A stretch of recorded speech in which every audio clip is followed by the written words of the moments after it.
বিদ্যালয়গুলোতে হচ্ছে গিয়ে প্রতিবাদ সমাবেশ এবং মিছিল অনুষ্ঠিত হয়েছে। সেখানে আমাদের যে তরুণ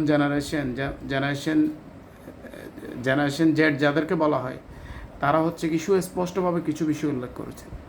এর মধ্যে আমরা দেখতে পাই যে তারা বলছে যে এই যে জাতীয়তাবাদী যে রাষ্ট্রসমূহ এবং রাষ্ট্রের যারা সরকার প্রধানরা আছে, এরা আমাদের নবী রাসূল সাল্লাল্লাহু আলাইহি ওয়াসাল্লামের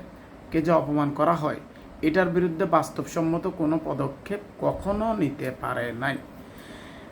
এবং দ্বিতীয়ত যে বিষয়টা, সেটা হচ্ছে কি এই মিছিল এবং এই সমাবেশগুলোতে তারা আমাদের যে জাতীয়তাবাদী যে পতাকা, ওই পতাকা বাদ দিয়ে লা ইলাহা ইল্লাল্লাহ মুহাম্মাদুর রাসূলুল্লাহ লেখা সম্বলিত যে পতাকা মুসলমানদের, ওই পতাকা নিয়ে তারা মিছিল এবং সমাবেশ আয়োজন করতেছে এবং সেখান থেকে স্লোগান উঠতেছে যে খিলাফত কায়েম করো, রাসূলের সম্মান রক্ষা করো, মুক্তির এক পথ খিলাফত খিলাফত। এখন এই ধরনের স্লোগানগুলো দেওয়ার কারণে বাংলাদেশের ফ্রন্টলাইনের যে মিডিয়া, এই মিডিয়া হচ্ছে গিয়ে কোনো কাভারেজই দিচ্ছে না। আমরা যা দেখছি সেটা হচ্ছে গিয়ে ফেসবুক, বিভিন্ন সোশ্যাল মিডিয়ার মাধ্যমে আমরা ভিডিওগুলো, ছবিগুলো আমরা পাচ্ছি বিভিন্ন জন থেকে। কিন্তু আমার কথা হচ্ছে কি, এই যে আজকে যদি আপনি ধরেন LGBTQ নিয়ে 10 জন লোক ঢাকা বিশ্ববিদ্যালয়ের রাজু ভাস্কর্যের মধ্যে আইসা যে LGBTQর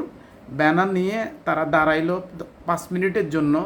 যে তারা বললো হচ্ছে কি LGBTQ অধিকার আমাদেরকে দিতে হবে, তাইলে বাংলাদেশের যে সেকুলার ফ্রন্টলাইনের যে মিডিয়াগুলো পাবেন, ডেইলি স্টার, প্রথম আলো বা যমুনা টেলিভিশন বা NTV বলেন বা আদার যে টেলিভিশন সময় টিভি আছে, তারা হচ্ছে কি দেখবেন যে এই 5 মিনিটের একটা জটিকা মিছিল বা সমাবেশ LGBTQর, এটা হচ্ছে কি তারা হেডলাইন দিয়ে দিবে। কিন্তু আজকে মুসলমানদের তো মুসলিম তরুণরা যখন ইসলামিক খিলাফত ব্যবস্থা তাদের ওয়ে অফ লাইফ হিসেবে চাইতেছে, রাসূল সাল্লাল্লাহু আলাইহি ওয়াসাল্লামের অবমাননা বিরুদ্ধে হচ্ছে কি তারা এটাকে চাইতেছে, তখন হচ্ছে কি সেকুলার এই সমাজ এবং মিডিয়া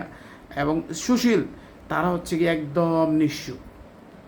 একদম নিঃস্ব।